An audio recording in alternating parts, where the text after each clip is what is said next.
നിങ്ങൾ അറിഞ്ഞില്ലേ? പറമ്പിൽ ഫെസ്റ്റ് തുടങ്ങാൻ പോവുകയാണ്.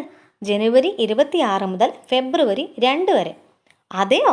കഴിഞ്ഞ വർഷം തന്നെ ഗംഭീരമായിരുന്നെന്നാ കേട്ടത്. അല്ല, ഈ പറമ്പിൽ ഫെസ്റ്റിന് എന്താണിത്ര പ്രത്യേകത? കോഴിക്കോട് ജില്ലയിലെ ഒരു ഗ്രാമമാണ് കുരുവട്ടൂർ. കുന്നമംഗലം ബ്ലോക്കിൽ ഉൾപ്പെടുന്ന ഈ കുരുവട്ടൂർ ഗ്രാമത്തിലെ ഒരു പ്രധാന സ്ഥലമാണ് പറമ്പിൽ ബസാർ.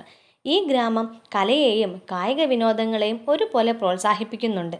കുരുവട്ടൂർ ഗ്രാമത്തിലെ പ്രധാന വ്യാപാര മേഖല കൂടിയാണ് പറമ്പിൽ ബസാർ. പ്രകൃതിയാൽ സമ്പന്നവുമാണ്. ഇവിടെ ഇപ്പോൾ ഒരാഘോഷത്തിനുള്ള തയ്യാറെടുപ്പിലാണ് എല്ലാവരും. അതാണ് നമ്മൾ പറഞ്ഞ പറമ്പിൽ ഫെസ്റ്റ്. 2ാം തവണയാണ് പറമ്പിൽ ഫെസ്റ്റ് ഇവിടെ കൊണ്ടാടാൻ പോകുന്നത്. ഒന്നാലോചിച്ചാൽ ലോകത്തെ സകല കഥകളും ആഘോഷങ്ങളും തത്വശാസ്ത്രങ്ങളും മിത്തുകളുമെല്ലാം മനുഷ്യരെ പരസ്പരം ഇണക്കി നിർത്താനുള്ളതാണല്ലോ. എല്ലാ ആഘോഷങ്ങളും ഇണങ്ങിച്ചേരാൻ ഓരോരോ കാരണങ്ങളാണ്.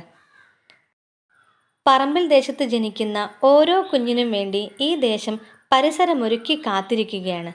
മുന്നേ ജീവിച്ചവർ നമുക്ക് കരുതി വച്ചതൊക്കെയും കരുതലോടെ നമുക്കും എടുത്ത് ഉപയോഗിക്കാം.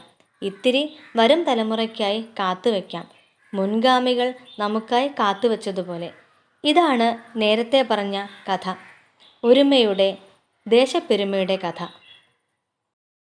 നമ്മുടെ കുഞ്ഞുങ്ങൾക്ക് പാട്ടും കഥയും മൂല്യങ്ങളും പകർന്നു നൽകിയ അമ്മമാർ വിവിധ ദേശങ്ങളിൽ നിന്ന് ആ ദേശങ്ങളിലെ സംസ്കാരത്തെ ഉൾക്കൊണ്ട് നമ്മുടെ നാട്ടിലേക്ക് വന്ന പെണ്ണുങ്ങളാണ് കേട്ടോ.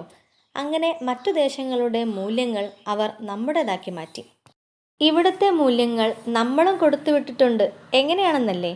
MAM-UP സ്കൂളിലും AMLP സ്കൂളിലും നമ്മുടെ ഹൈസ്കൂളിലുമൊക്കെ പല കാലങ്ങളിലായിട്ട് ബെഞ്ചിലിരുന്ന് പഠിച്ച പാതിയിലേറെ പെൺകുട്ടികളില്ലേ?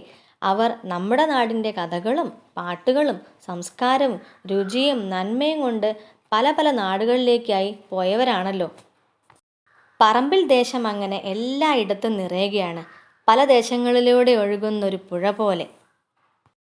നാടിൻ്റെ യശസ്സിനെ വാനോളം ഉയർത്തിയ ഒരുപിടി നല്ല കലാകാരന്മാരും പറമ്പിൽ ബസാറിലുണ്ട്.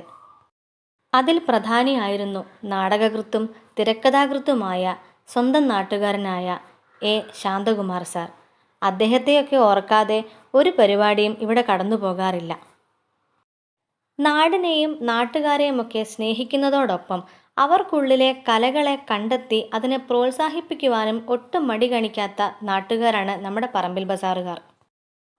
ഇത്രയേറെ പ്രത്യേകതകളുള്ള ഈ പറമ്പിൽ ബസാറിൻ്റെ ഒരു പരിപാടിയായ പറമ്പിൽ ഫെസ്റ്റിലേക്ക് ഇനി എങ്ങനെ വരാതിരിക്കുമല്ലേ? ഇത്തവണ ഒട്ടനവധി മികച്ച പരിപാടികളോടെയാണ് പറമ്പിൽ ഫെസ്റ്റ് നടത്താൻ തീരുമാനിച്ചിരിക്കുന്നത്. പോയ വർഷം മികച്ചതായിരുന്നതൊക്കെ ഇത്തവണ